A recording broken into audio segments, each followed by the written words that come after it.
केदारनाथ यात्रा के दौरान बस में लूटपाट करने आए लुटेरे से बचाने चले आए स्वयं महादेव। जो भी हुआ देखकर आपके भी पसीने छूट जाएंगे। कहते हैं कि अक्सर जब इंसान किसी मुसीबत में हो और अपने महादेव को सच्चे दिल से पुकारे तो महादेव उसकी मदद करने जरूर आते हैं। आज की घटना भी महादेव के एक ऐसे सच्चे भक्त की है जिसकी एक पुकार से हमेशा महादेव ने उसे स्वयं आकर मदद की। तो चलिए आज की कहानी की शुरुआत करते हैं, लेकिन उससे पहले यदि आप भी महादेव के सच्चे भक्त हैं तो कमेंट बॉक्स में हर हर महादेव जरूर लिखिएगा और इस चैनल को सब्सक्राइब करना मत भूलिएगा।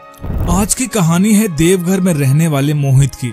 मोहित अपनी माता पिता और एक बहन के साथ रहता था। मोहित के पिता की एक छोटी सी दुकान थी, लेकिन उनका मन न उस दुकान में लगता और न ही घर में। वे अपनी जिम्मेदारियां और काम काज से काफी दूरियां बना चुके थे। मोहित की माँ अक्सर बीमार रहा करती थी, लेकिन मोहित के पिता को इतना भी होश नहीं रहता कि वो अपनी पत्नी को अस्पताल तक ले जाएं। कुल मिलाकर घर की पूरी जिम्मेदारी मोहित के ऊपर थी। मोहित 19 साल का लड़का अकेले घर भी संभालता और अपनी पढ़ाई भी पूरी करता था। उसे अपने पिता से नफरत हो गई थी। इस पूरे जगत में यदि मोहित और उसकी माँ किसी को मानते थे तो वो थे महादेव। मोहित महादेव को बहुत मानता था और उनकी पूजा करता था। उसे पता था कि एक दिन महादेव की कृपा से वह जरूर अपनी माँ को वह सभी खुशियाँ दे पाएगा। मोहित की माँ का यह सपना था कि वह एक बार केदारनाथ की यात्रा जरूर करें, लेकिन बीमार रहने के कारण उनके लिए संभव नहीं था कि वह केदारनाथ जाकर महादेव की पूजा कर सकें। तो उन्होंने अपने जीवन भर की जमा पूंजी अपने बेटे मोहित को देकर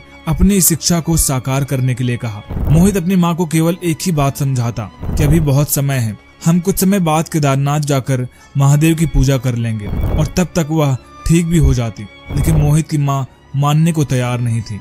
एक रात अत्यंत बीमार होने के कारण जब मोहित की माँ सोई तो सुबह उठ नहीं पाई।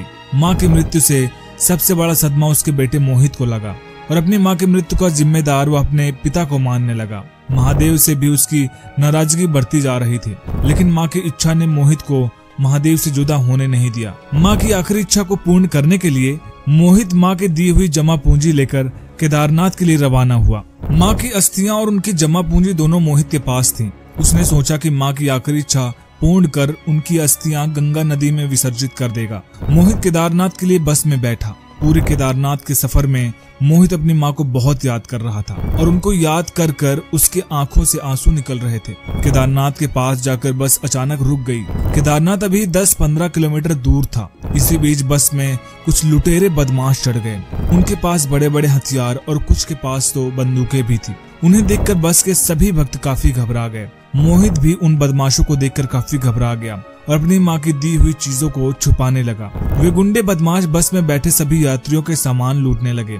किसी की सोने की अंगूठी गई तो किसी के बेशकीमती आभूषण। यह दृश्य देखकर मोहित के दिल की धड़कनें बढ़ने लगी। वह मन ही मन महादेव को याद करने लगा और उनसे मदद मांगने लगा। जैसे ही गुंडे मोहित के पास उस सामान लेने पहुंचे, वैसे ही एक व्यक्ति बस में चढ़ा। उस व्यक्ति ने कहा कि वह आर्मी से है और उसे खबर मिली है कि बस में कुछ गुंडे बदमाश चढ़े हैं। उसने अपनी पिस्तौल निकाली और गुंडे ने जितने भी सामान यात्रियों से छीने थे उन्हें वापस लौटा दिया। जिस आदमी ने सबकी मदद की वह मोहित के पास आकर उसके सर पर हाथ रखकर उसे आशीर्वाद देकर चला गया। थोड़ी देर बाद मोहित ने देखा कि वह आर्मी मैन और उसके सभी सिपाही अचानक गायब हो गए और गुंडे सड़क पर यूं ही गिरे हुए थे। यह दृश्य देखकर मोहित काफी शॉक्ड हो गया। उसे समझ आ गया था कि हो ना हो महादेव की कृपा है।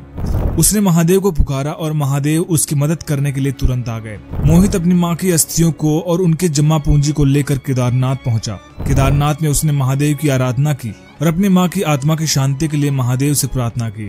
इस दिन के बाद से मोहित का जीवन काफी बदल गया। हालांकि उसकी माँ उसके साथ नहीं थी, लेकिन उसने अपनी बहनों की जिंदगी को काफी अच्छा बना दिया। वह खुद सरकारी विभाग में काम करने लगा था और उसके बाद से उसके घर की सभी आर्थिक समस्याएं खत्म हो गई थी। मोहित अपने इस अच्छी जिंदगी का सारा श्रेय महादेव को देता है। दोस्तों, ये वीडियो कैसी लगी कमेंट बॉक्स में जरूर बताइएगा। वीडियो पसंद आए तो लाइक करिएगा, शेयर करिएगा और चैनल को सब्सक्राइब करना मत भूलिएगा। हर हर महादेव।